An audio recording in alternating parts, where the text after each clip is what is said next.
Assalamualaikum warahmatullahi wabarakatuh. Kami dari kelompok Jeko akan mempresentasikan hasil dari kelompok kami. Perkenalkan terlebih dahulu, perkenalkan nama saya Muhammad Yusuf Fautsar. Nama saya Muhammad Dava Putra Arfiandi. Nama saya Noval Abigani. Nama saya Muhammad Rafi Rizky Irawan. Oke, next slide. Oke, perusahaan Jeko. Jeko Donuts and Coffee adalah sebuah jaringan kafe restoran yang berasal dari Indonesia yang mengkhususkan diri dalam produk donat, kopi, dan yogurt beku. Perusahaan ini dimiliki dan dikelola oleh Johnny Andrean Group. Outlet pertama Jeko dibuka pada tanggal 26 Juni 2005. Dan dalam waktu 4 bulan, outlet tersebut sudah mulai menghasilkan keuntungan dan terus berkembang. Sejarah Jeko. Sejarah Jeko dimulai pada awal 2000-an ketika Johnny Andrean yang sebelumnya dikenal sebagai pemilik bisnis salon kecantikan memutuskan untuk memasuki industri waralaba donat dan kopi. Ia berusaha menentang dominasi pasar yang dikuasai oleh Dunkin Donuts dari Amerika Serikat. Sejak saat itu, Jeko telah berhasil memperluas jangkauannya, tidak hanya di Indonesia, tapi juga ke pasar internasional. Sehingga banyak orang yang mengira bahwa Jeko adalah merek luar negeri. Next slide. Pastel perusahaan Jeko. Yang pertama, politikal. Kebijakan pemerintah Indonesia yang mendukung UMKM dan stabilitas politik. Politik memberikan peluang, namun perubahan dapat mengaruhi biaya operasional.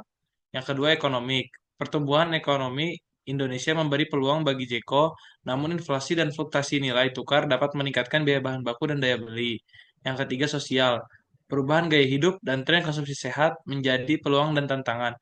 Urbanisasi meningkatkan potensi pasar, namun ada kebutuhan untuk menyesuaikan produk dengan lebih peduli ke kesehatan masyarakat. Untuk selanjutnya, saya akan memberikan kepada teman saya. Oke, jadi saya akan melanjutkan pembahasan pastel Gecko yang udah dibacakan oleh Kosar. Jadi selanjutnya ada tekno tekno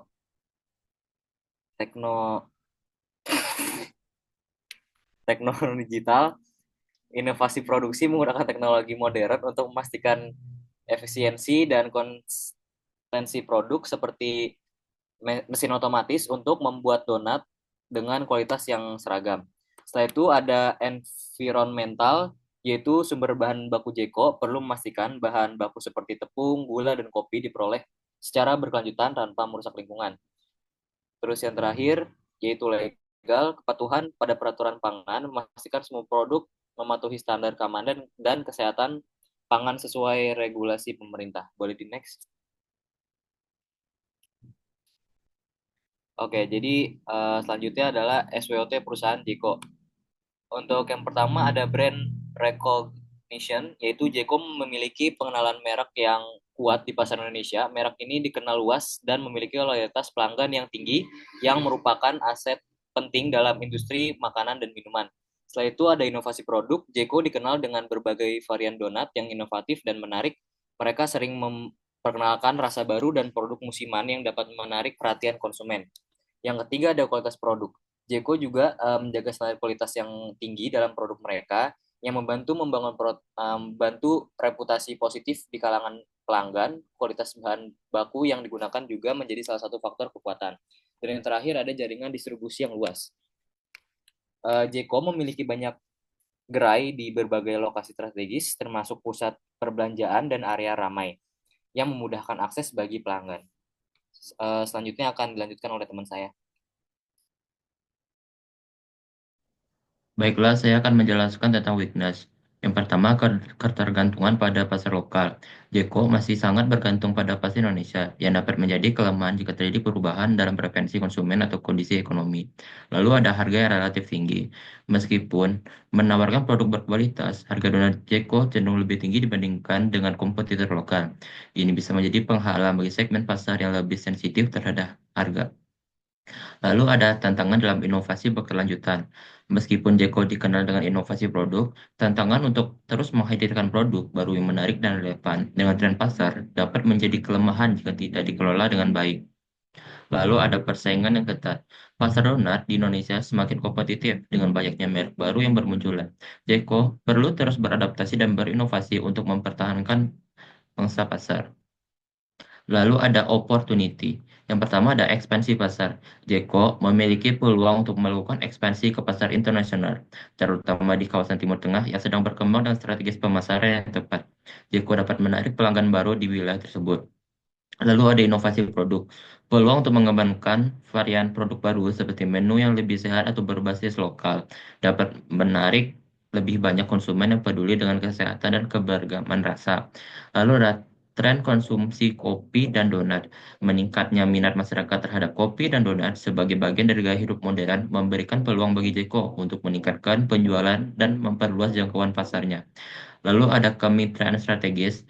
Jeko dapat menjalin kemitraan dengan perusahaan lain seperti penyedia bahan baku lokal atau platform sebagai pengantaran makanan untuk meningkatkan distribusi dan aksesibilitas produk mereka.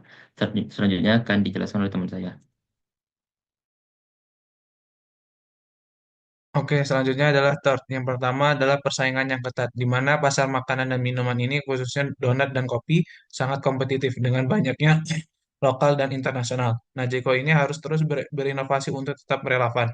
Yang kedua adalah perubahan selera konsumen, yaitu perubahan di mana selera konsumen ini berubah dapat menjadi ancaman bagi Jeko jika tidak dapat beradaptasi dengan tren baru. Perusahaan Jeko ini beresiko kehilangan pelanggan. Yang ketiga adalah krisis ekonomi. Ketidakpastian ekonomi ini seperti inflasi atau resesi dapat mempengaruhi daya beli konsumen yang pada gilirannya dapat berdampak negatif pada penjualan Jeko. Yang terakhir adalah regulasi dan kebijakan pemerintah.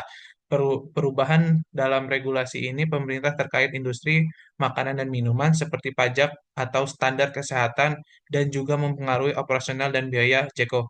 Selanjutnya, next. Oke, selanjutnya itu adalah strategi perusahaan Jeko untuk kedepannya. Yang pertama adalah fokus pada produk, yaitu Jeko untuk perlu memperkenalkan produk baru atau melakukan peningkatan signifikan pada produk yang ada untuk memenuhi permintaan pasar. Yang kedua adalah strategi pemasaran yang efektif. Jeko untuk dapat memanfaatkan berbagai saluran pemasaran, ini termasuk media sosial dan kampanye digital untuk meningkatkan visibilitas merek dan menjangkau audiens yang lebih luas. Yang ketiga adalah edukasi konsumen, di mana Jeko ini bisa mengadakan seminar, workshop, atau kampanye informasi yang menjelaskan keunggulan produk mereka. Yang keempat adalah positioning yang kuat, yaitu Jeko untuk memperkembangkan strategi positioningnya yang jelas untuk membedakan produk mereka dari pesaing. Yang terakhir adalah memanfaatkan data dan analis, di mana Jeko ini harus memahami perilaku konsumen dan tren pasar dapat membantu Jeko mengambil keputusan strategi. Next.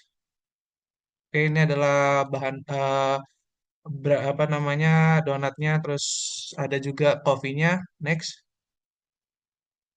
Oke, sekian dari kelompok kami. Apabila ada kesalahan, kita akhiri. Wassalamualaikum warahmatullahi wabarakatuh.